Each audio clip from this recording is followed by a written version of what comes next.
তোলা।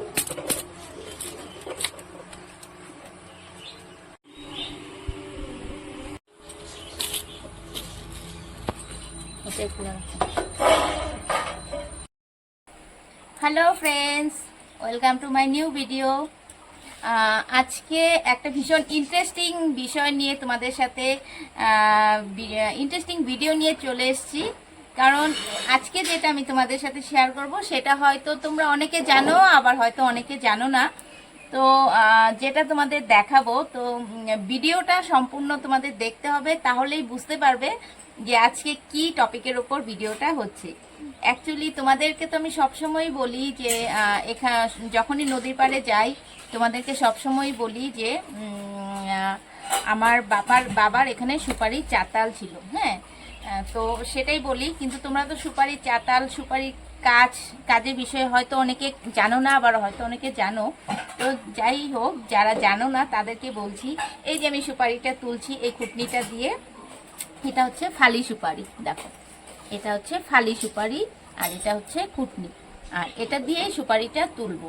হ্যাঁ, এইভাবে এবার জাতা দিয়ে জাস্ট এইভাবে সুপারিটাকে তুলব। সম্পূর্ণ ভিডিওটা দেখতে হবে, তাহলেই বুঝতে পারবে কিভাবে কি করছি।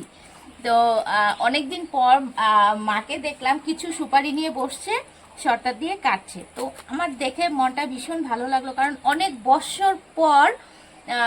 বছর পর মানে মাকে আবার এই কাজটা করতে দেখলাম, যেটা আমরা বিয়ের আগে অনেক করেছি। বিয়ের আগে আমি, পম্পি, আমার ছোট বোন পপি, আমরা সবাই মিলে মার সাথে সুপারি চাতালে গিয়ে এগুলো করেছি। আর ইভেন আমাদের বাড়ি ভর্তি সুপারি থাকতো, কারণ আমার কাকু সুপারি বিজনেস করতো। আমাদের বাড়িতে সুপারি ঝালা থাকতো, একদম পাহাড়ের মতো উঁচু হয়ে যেত সুপারি দিয়ে। আমরা সুপারির উপর উঠে কত খেলাধুলা করেছি। তো আমাদের বাড়িতে সব সময় সুপারি থাকতো, আর আমাদের বাড়িতে অনেক লোকজন এসে সুপারি তুলতো। মানে সেগুলো এখন পুরনো স্মৃতি হয়ে গেছে। তো মানে আমাদের বাবা, আমার কাকু দুজনেরই সুপারি বিজনেস ছিল। তো সুপারি নিয়েই আমাদের সব ছিল বিয়ের আগে, কিন্তু এখন আর এগুলো চোখে দেখি না। তো এই যে এখন আমি সুপারিগুলো তুলছি, এটার কি প্রসেস কি আছে সম্পূর্ণ ভিডিওটা দেখলে তোমরা বুঝতে পারবে। তো চলো দেখে নাও কিভাবে এই ফালি সুপারি থেকে এই যে এতগুলো যে সুপারি তুললাম। দেখো, এই যে এতগুলো যে সুপারি তুললাম, এগুলো কিভাবে কি তুললাম, কিভাবে কি করলাম, এটা ভিডিওটা সম্পূর্ণ দেখলেই তোমরা বুঝতে পারবে। ওকে, তো চলো দেখে নাও এই ফালি সুপারিটা এই প্রসেসে কিভাবে এলো। ওকে, তো ভালো লাগলে ভিডিওটা অবশ্যই কমেন্ট করবে, আর এই দিদিটার পাশে থেকো সবাই। এতদিন যেভাবে তোমরা পাশে ছিলে, আশা করবো এখনো তোমাদেরকে পাশে পাবো। ওকে, তো চলো দেখে নাও এবার কিভাবে ফালি সুপারিটা এভাবে রেডি করে খুঁটনি দিয়ে তুলছি। ওকে, চলো দেখো। তো এই যে দেখছো পাকা সুপারিটা, এই সুপারিটাকে মা এখন 2 টুকরা করে কাটবে শর্তা দিয়ে। তো অনেকগুলো সুপারি মা কেটে রোদে শুকোতে দিয়েছিল, কিন্তু আমার ওই ক্লিকটা নিতে মিস হয়ে গেছে। তো যাই হোক, আমি একটা সুপারি দিয়ে তোমাদের দেখালাম। তো এইভাবে সুপারিটাকে আবার রোদে গিয়ে মেলতে হবে।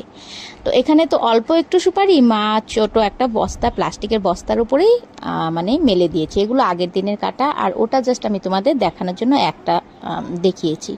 তো এভাবে আমরা কি করতাম জানো, এই প্রখর রোদের মাঝে 3-4টে ধাড়ি দিয়ে মেলে মানে পুরো ধাড়ি ভরে আমরা মাথায় গামছা দিয়ে রোদের মধ্যে ধাড়ি ভরে এইভাবে ফালি সুপারিগুলো শুকোতে দিতাম। প্রথমে একটা একটা করে সুন্দর করে সাজিয়ে মেলতে হতো। এখানে তো মা কোনো রকমভাবে সাজিয়ে দিয়েছে, আমরা আবার ধাড়িতে একটার পর একটা লাইন দিয়ে সুন্দর করে সাজিয়ে দিতাম, যেখানে প্রখর রোদ পড়ে। রোদে তারপর এইভাবে শুকিয়ে যায়। কখনো ভালো রোদ উঠলে তো এক রোদেই শুকিয়ে যায় এভাবে, আবার কখনো কখনো রোদটা কম থাকে, তখন খুব কষ্ট হয় সুপারিগুলো ওঠাতে, তখন মানে খুব কম ফাটে, একটু শুকিয়ে গেলেই সুপারিগুলো ফেটে যায়।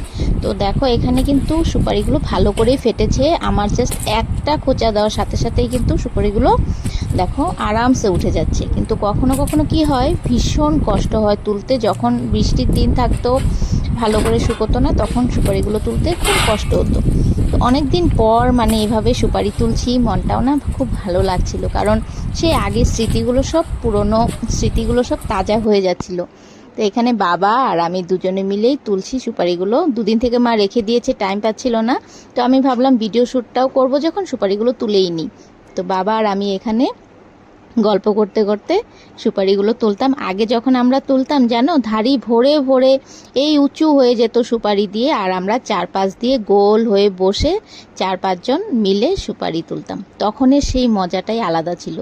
কত ধরনের নানান ধরনের গল্প করতাম, সবাই হাসি তামাশার মাঝে কাজগুলো করে ফেলতাম, গায়েই লাগতো না।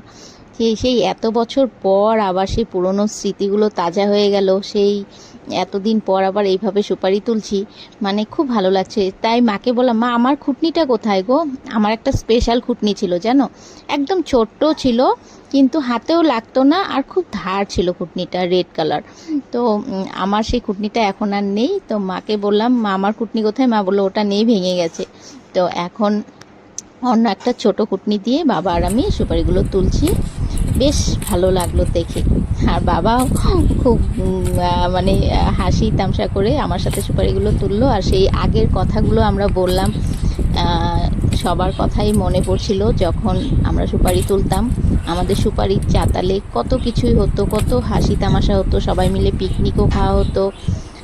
আবার সেই এখানে তো আমি জাস্ট একটা প্রসেস দেখালাম ফালি সুপারির বিজনেসে অনেক ধরনেরই কাজ থাকে। বিকেল হলে যেমন আমরা সুপারি টিপতে বসতাম, তো সেটার আবার সাঁড়াশি দিয়ে সুপারি টিপতে হতো, ওটা সুপারিকে চাক দিত, অনেক ধরনের প্রসেস। আবার কিছু কিছু সুপারি ডবল জাল দেওয়া হয়, কালার করা হয়, মানে অনেক ধরনের কাজ আছে। তো এখানে আমি জাস্ট তোমাদের ফালি সুপারির প্রসেসটাই দেখালাম। এবার এটা হয়ে গেছে। তো তো ভিডিওটা ভালো লাগলে অবশ্যই লাইক, কমেন্ট অ্যান্ড শেয়ার করে দিও, আর পাশে থেকো সবাই।